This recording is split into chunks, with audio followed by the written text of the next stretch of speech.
Welcome to Faith in Practice, presented by Higher Powered Sports, PT, the podcast where faith meets everyday life and vocational calling. Each episode, your host, Kurt Kessler, and his guest will explore how to live out your faith in your work, relationships, and daily challenges.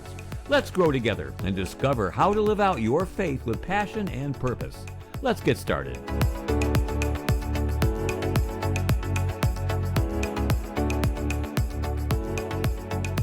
Hey there, everybody. Welcome back to another episode of Faith in Practice. You might be able to hear that I'm just a little under the weather, and I say that for a few reasons.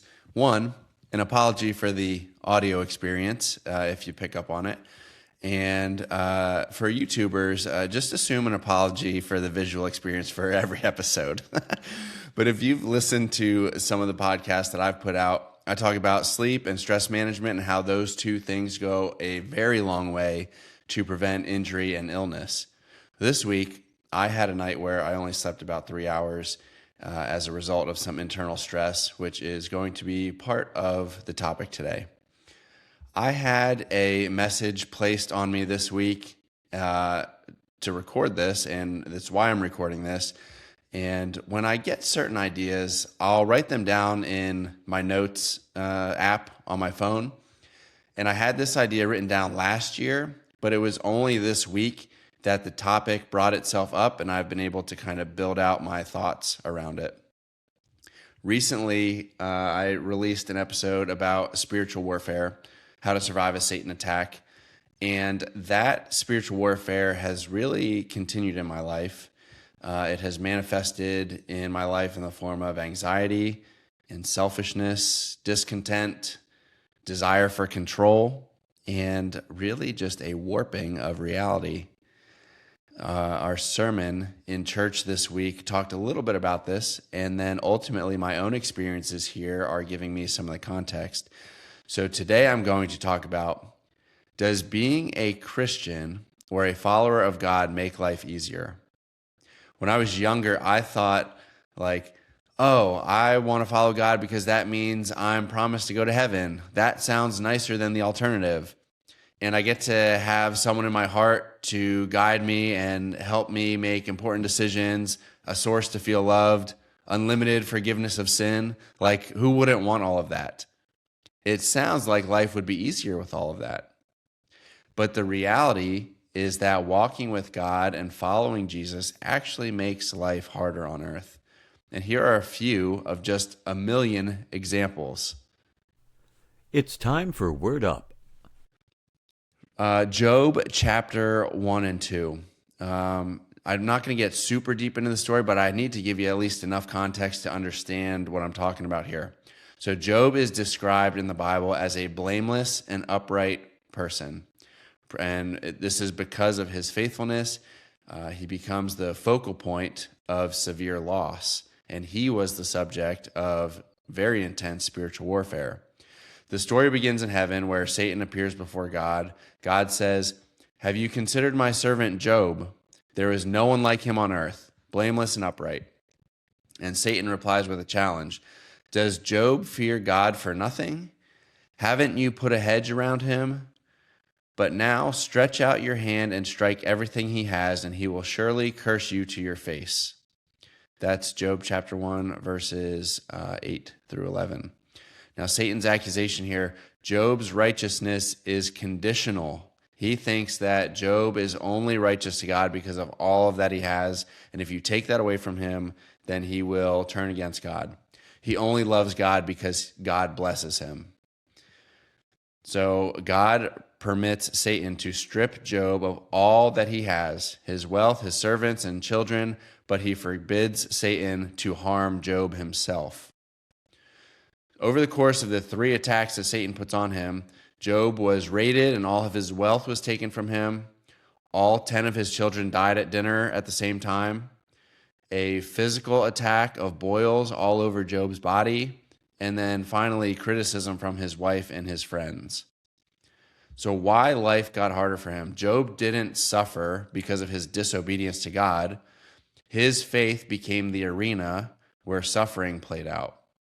God did not immediately explain or remove the pain. Actually, God stays quiet for 30 chapters of the book. Job feels abandoned.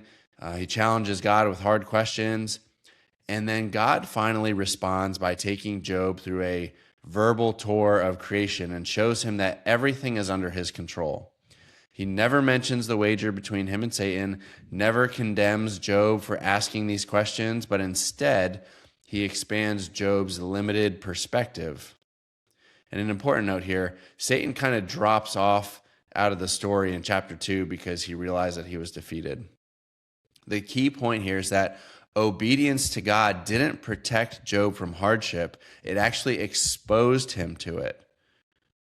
Another example is Jesus' disciples. Jesus repeatedly warned the disciples that following him would cost them safety, would cost them their reputation, and even their lives. John chapter 15, verse 18, if the world hates you, keep in mind that it hated me first. Why life got harder, how life got harder for the disciples, imprisonment. They were beat. They were victims of martyrdom, which is examples of James being killed by the sword. Paul was beheaded. Peter was crucified. John is thought to maybe have died in exile. And the key point here is that proximity to the truth or closeness to Jesus actually increased the opposition, did not ease them or protect them from it. They did not gain power, wealth, or safety from their message of Jesus' works. Their willingness to die doesn't prove Christianity, but it strongly shows that they believed what they preached, even when faith made life far harder on earth. And the last one I'm going to talk about here is Silas. Silas was traveling with Paul, the disciple, and he helps free a slave girl from demonic oppression. So a girl was possessed with a demon, and then because he freed her from this, her owners lose their source of income and retaliate by falsely accusing Paul and Silas. So then what happened was they are beaten without trial. They're thrown into a maximum security prison, and their feet were fastened in stocks. And why this matters, so Silas is imprisoned for his obedience, not for his wrongdoing. Then Paul and Silas, their faith directly disrupted the economic and spiritual systems in that time and in their place. And instead of despair, they responded with prayer and worship. Acts 16, verse 25, about midnight, Paul and Silas were praying and singing hymns to God. The outcome of this was an earthquake ends up opening the prison doors. The jailer and his household come to faith because of interacting with Silas, and Silas is then released from prison, demonstrating that God works through suffering, but not always by preventing it. The key point here is that faithfulness did not keep Silas out of prison, but it gave him purpose inside of it. In my own life, before I started this podcast, I was faced with a reality and a decision. I know that when you step out in faith, you are inviting yourself to be attacked. I've shown examples of Satan's attacks on this platform. There are probably people on Instagram that see this content and resent it or talk about me behind my back. And I understand that it comes with it. So I had a decision to make. Do I protect myself from it, or do I embrace the upcoming challenges as a result of obeying the call? If I zoom out on my life, of all the ways it could have gone, family life, growing up, relationships, my marriage, kids, career, all of the factors that contribute to my life, the totality of my parents' decisions, bumps in the road, mistakes I've made, all of that considered, I've probably had like a 98th percentile run out. Like I really could not have asked for much more. There's not much that could have gone much better than how it has up to this point. Yet somehow this past year especially, has brought me so many invisible challenges, things that I'm struggling with internally that not one other person on earth can see. My wife can see the unfortunate byproducts of it, but she can't see, hear, or feel what's happening internally. My life could not be any better, yet I'm struggling, and that in and of itself is kind of hard to swallow. It makes me feel ungrateful, but I know very well that I am a subject, if not a target, of spiritual warfare because of what I'm doing. I may not be as strong as Job or Paul or Silas or anybody that I talked about, but the same power that lived in them lives in me. For you, the listener, if you're not a believer, I have no challenge for you. I just have an invitation. If you are at all interested in Jesus, please talk to me. I may not have all the answers. In fact, I'll tell you I don't have all the answers, but I have my own experience, and I have people that can answer the questions that I don't know. If you are a believer or a follower, it's easy to be a quiet believer. It's really safe. It's really comfortable. That was me for the vast majority of my life to this point. But if you are willing to step out in faith and share, yes, you will face hardship, but there is an army of believers to support you if you let us. Here's the image that came to me this week. It's a very loose parallel, very loose representation of what I'm trying to say, but I'm going to share it anyways. So imagine you're out for a walk. It's a nice sunny day. You're on a paved path, and you come to a point in your walk where you see two paths, or the path splits into two. The one path to the right is paved. There's a lot of people walking on it. There's a lot of people to walk with. Everyone's having fun. It's a smooth path. Some people give you a hard time, but most people are moving in the same direction. But you don't know where it ends or where it leads. And I'm not saying, listen to me here, I'm not saying that non-believers or non-followers have easy lives. That is not what I'm saying at all. But I'm just trying to focus a little bit more on the spiritual warfare side of this, and potentially maybe like the religious judgment side. And then the other path to the left is rocky, it's unpaved, it's really hilly. Maybe you're going through a forest and there's picker bushes that overlap onto the path, maybe some dangerous bugs or animals. And it can feel a little bit lonely. It's a little bit darker. You're by yourself a little bit more, maybe less people on the path.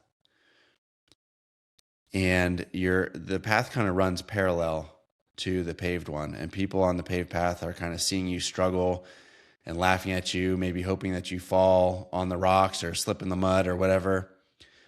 But the promise is at the end of the path, you reach perfection. Whether you envision that as like a beautiful lake or a meadow or whatever perfection looks like in your mind, that is the end. But the path to get there is a lot harder. Which would you choose? When you follow Jesus, you are not guaranteed an easy life. You're not guaranteed money. You're not guaranteed health. You're not guaranteed good relationships. You're not guaranteed anything but a seat in heaven on the other side of this life.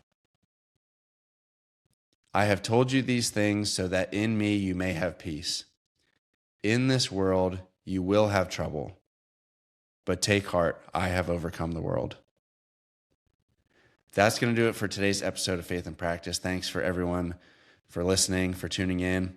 If you would like to find ways to connect, you can do so by finding my email in the show notes or follow me on Instagram at Higher Power Sports PT. Thanks, and we'll see you next time.